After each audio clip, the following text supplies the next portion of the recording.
Well, the Premier League just have to do things differently. A winter break, but some teams playing, some don't. So these 4 this weekend, and then the rest the following weekend.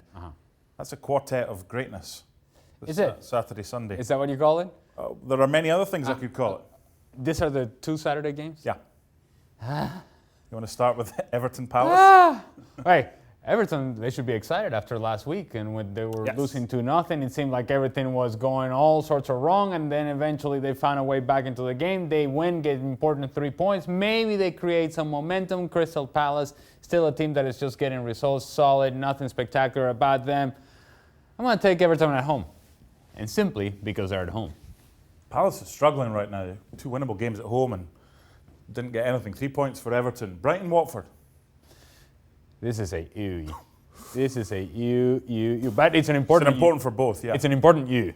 See, and it's one where Brighton, if they're able to beat Watford, then they create that separation of 6 points between them and Watford. If not, they are sucked back right into the mess of relegation.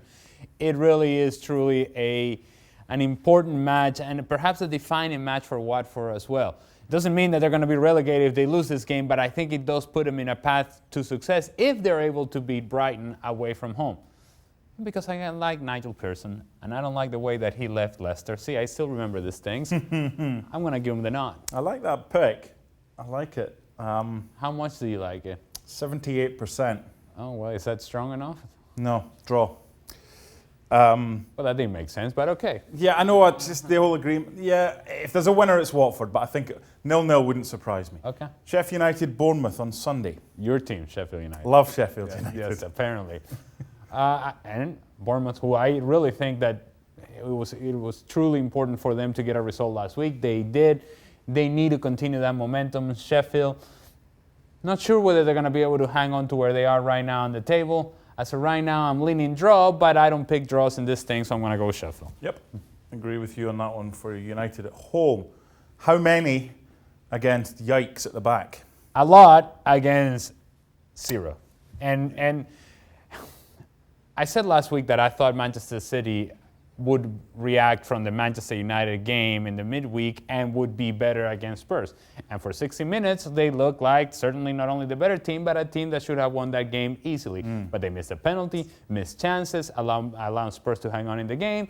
And now they find themselves in a situation where they need not only a solid performance, they need a dominant performance, they need an explosive performance, one that gives them some confidence and builds some momentum going into what will be a Champions League, because it's the only thing that they're playing for, that truly matters. Manchester City, big, and I mean huge, over West Ham. It could be a few. Okay, next Friday, Wolves against Leicester is a really good game. It is a really good game, and yet it's a game that I think there isn't much separation between the two. Leicester is kind of trending in the wrong direction now. Wolves seems to be a sexy pick for somebody who may somehow sneak into the top 4. Coming from out of nowhere, really, but because everybody else is kind of hanging on to that last 4th position and nobody's truly saying, you know what, we are the team who's going to take it. It gives both of these teams, and it certainly gives Wolves an opportunity to say, you know, maybe we're the guys. But I don't think they're the guys. Leicester, away from home. Ooh, they didn't like that in the back. I heard a little. That was a... Yeah. That's the strongest draw. I'm confident that that's honours even. Well, what is it with you and draws? Just pick a winner, man. No. Pick a winner. There were loads of draws last week. And pick a winner, pick a loser. For picking draws. Come on. No, not having it. Well, one team that's really picked up, especially since that 9-0, and one of the best decisions this season might have been to keep Hasenhüttl, is Southampton. They've got Burnley at home. Do they win?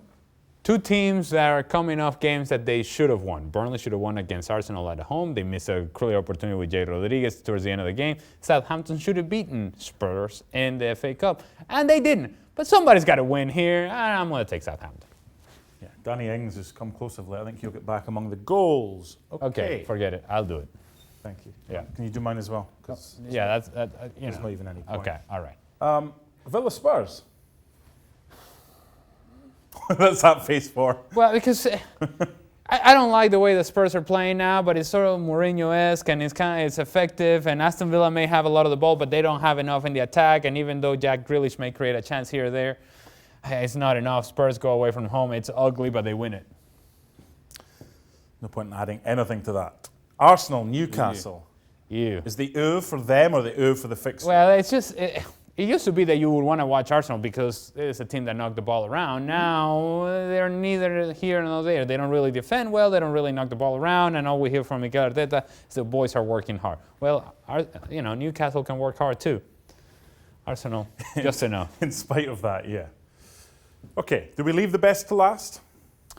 Wolves, Leicester, or Chelsea? Well, look, historically this would be the bigger matchup.